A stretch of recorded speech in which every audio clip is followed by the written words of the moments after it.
I think he used to smoke a lot of bangi when he was an MP. And I'm a witness to this.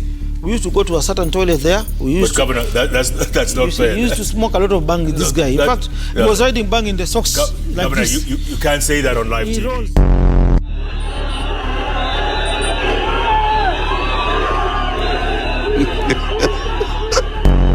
If I lose my seat because of that, I'm ready, but I'll protect my people mpaka mwisho wa dunia.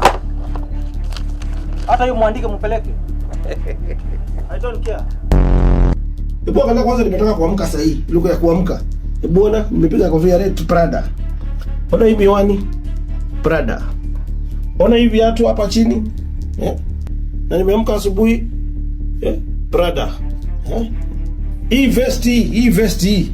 vest nimevaa hapa nyuma bado ni Prada. Hii towel ni Prada. Hata ngozare boga hata nikufungula hata boxer.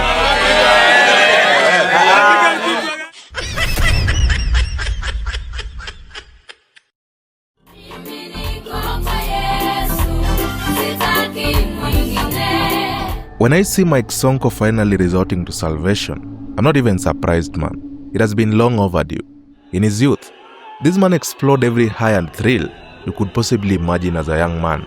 He was somewhat of a comic relief in the otherwise serious political scene we had back then, in the 10th Parliament, sharing the same spaces with the who's who's of Kenyan politics, the likes of Mwai Kibaki, Raila Odinga, Uhuru Kenyatta and many others, yet still remaining true to his demeanor. Even how he got into politics in the first place was rather casual. A by-election is announced in Makadara constituency in the year 2010, and he simply forwards his name to IEBC, vying for the very first time. And somehow, Sonko went on to defeat the heavyweights of Kenyan politics then, including one Ruben Ndolo and the late Dick Wadhika. And even before politics, he was just a modest businessman, although quite popular in Nairobi. And by the way, he even featured as a video vixen in one of the songs released by musician Jaguar.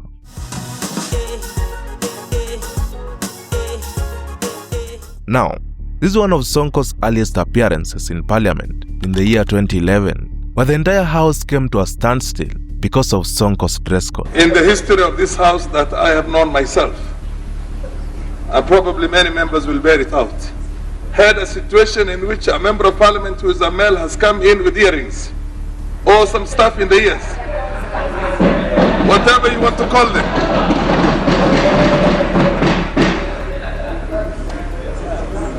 Do you have any explanation for that? Mr. Speaker, and I'm representing the youth in this house, Mr. Speaker. I think the honorable member should concentrate on his constituents, Mr. Speaker, instead of interfering with me, Mr. Speaker. You might think that was extreme, but then you never saw Sonko defend his constituents. This was him protesting the demolitions of kiosks in his Makadara constituency, and that was in the year 2012. When asked about his demeanor a few days later at a press conference, Sonko would once again do the unexpected. If I lose my seat because of that, I'm ready, but I'll protect my people mpaka mwisho wa dunia. Hata hiyo muandike mpeleke. I don't care. And had you ever seen Sonko decrying the high cost of living alongside his constituents?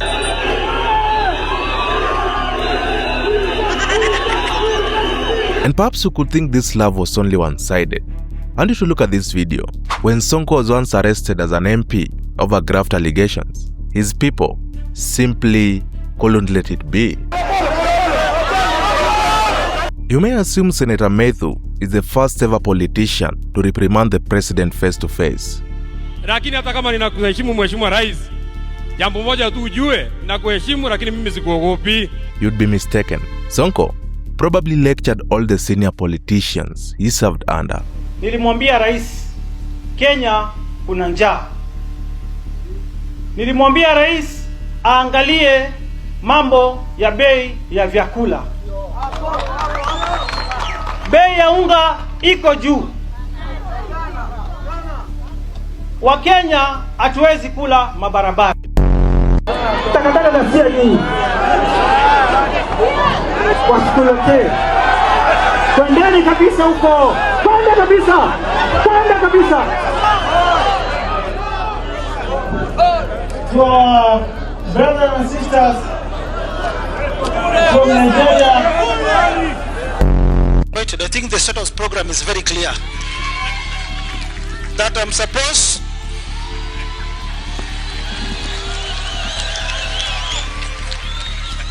Your Excellency, the status program is very clear. After the anthem is the governor of Nairobi speaking, then invites the minister, then the deputy president, then Your Excellency. Hii mambo ya kuniandamine tafadhalini tuacheni. And he wasn't only vocal with his seniors. Here's another interaction of him with Nairobi Woman Representative Esther Passaris, who claimed Sonko had stopped picking her calls. Umecomplain simu zako sishiki. Ulikujaje kwa ofisi ukaona na county secretary kama sishiki. Nikiwa kwa mkutano kama hii, siwezi shika simu sababu iko pale nyuma. Nikiwa United Nations siwezi shika simu. Hata mimi saa nyingine napigia rais ashiki simu na siwezi complain because he's a busy president. Kwa hivyo mimi si bwana yako, hata ndio unashika simu sasa wewe unataka. Kwa hivyo hapo tuheshimiane. Lakini upande ya miradi mimi niko nyuma yako. Na kuunga mkono. Haya, kwa heri ya kuonana. Speaking of him as a governor, that seat too is secured just as casually as he did as an MP. So in 2013, after holding his MP seat for just 2 years, a general election was held, and Sonko would now target the Nairobi senatorial seat, where he would win with ease, defeating his formidable opponent, Bishop Margaret Wanjiru. 4 years later, in the year 2017, he would now set his sights on the Nairobi gubernatorial seat, which had its incumbent Dr. Evans Kidero as the governor. Very few people believed Sonko would actually outdo Kidero, until he did. There's a video of him being sworn in as the governor of Nairobi alongside his deputy, Polycarp Igathe, a truly casual character. You might have thought Sonko gave us much drama as an MP, but Sonko as a senator and a governor was on another level entirely. This is the year 2016. When Sonko was a senator, he was presented before the same Senate committee together with Governor Evans Kidero, and Sonko will turn physical, attempting to confront the governor after the two disagreed on the county audit report. Here is Sonko, still as a senator in the year 2015, personally calling the president on phone, urging him to halt the Nairobi demolitions that would rather leave people homeless. Niko hapo sahi na Kosgei waziri. Ni nani anabomoa? Waziri Felix Kosgei, Your Excellency sir, huyu minister wa agriculture, na niko na correspondence na yeye, nimemwandikia barua akanambia abomoi. Sasa ako hapa, wananchi wanabomolewa manyumba akiwa ndani, Your Excellency sir. Hiyo sasa wacha nisimamishe sasa. Thank you sir. Thank you very much sir. Thank you very much. And I'm just wondering, what if Sonko became president? Na nikishaingia State House, wacha niwaoneshe Wakenya vile nitafanyia hii watu. Hapa ni State House. Media songa nyuma kidogo, first lady kaa huko. Sasa Itere wewe lala hapo. Itere utatuambia. Utalala hapo chini, utuambie kwa nini ulikuwa unabomolea watu nyumba. Wewe Itere, kwa nini unabomolea watu nyumba? Kwa nini unabomolea watu nyumba? Jesu, geuza hii mtu pande nyingine. Hata yeye sehemu yake asikie tu. God have mercy.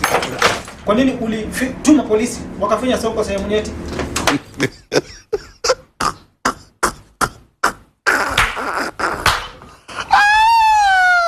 And have we really talked about Sonko the secret spiller? Party after party. Trust him with your secret at your own risk, because he keeps all the receipts. Kuna wakati nilikuwa tunavuta sigara kubwa na yeye.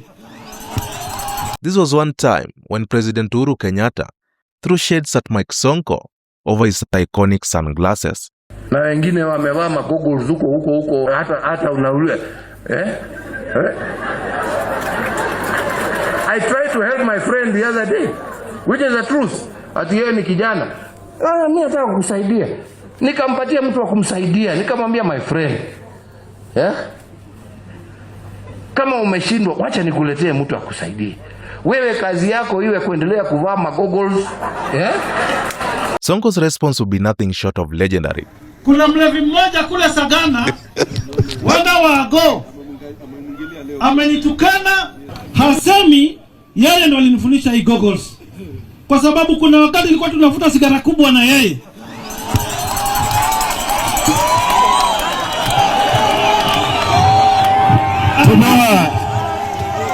Tukivuta sigara kubwa na yeye, macho yetu ilikuwa inakuwa nyekundu.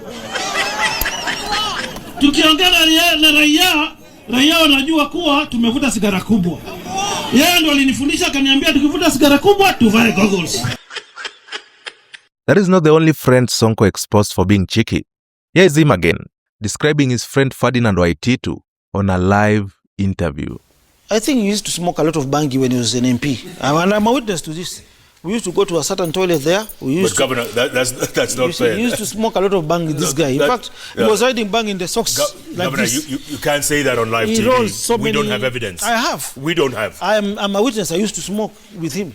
Okay. But me, I'm not smoking anymore. Him is still smoking as the governor of Kiambu. Even if those seemed like major secrets, listen to Sonko here, giving a testimony at the funeral of one of his closest friends, former Kibera MP Ken Okoth. 2013, mwaka wa 2013, Ken aliponialika kufanya medical camp pale Kibra. Hiyo ilikuwa ni medical camp ya Sonko Rescue Team. Kulikuwa na manases warembo wa Sonko Rescue Team.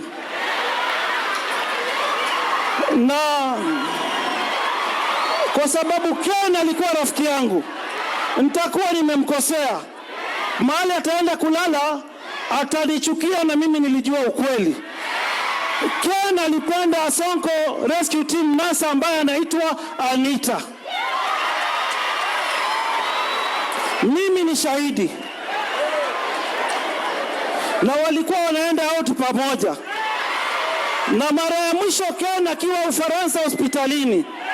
And I respect Monica a lot. She's a widow. We have to sympathize with her during this difficult moment. But let me talk the truth. Ken amewacha mtoto pia anaitwa Okos.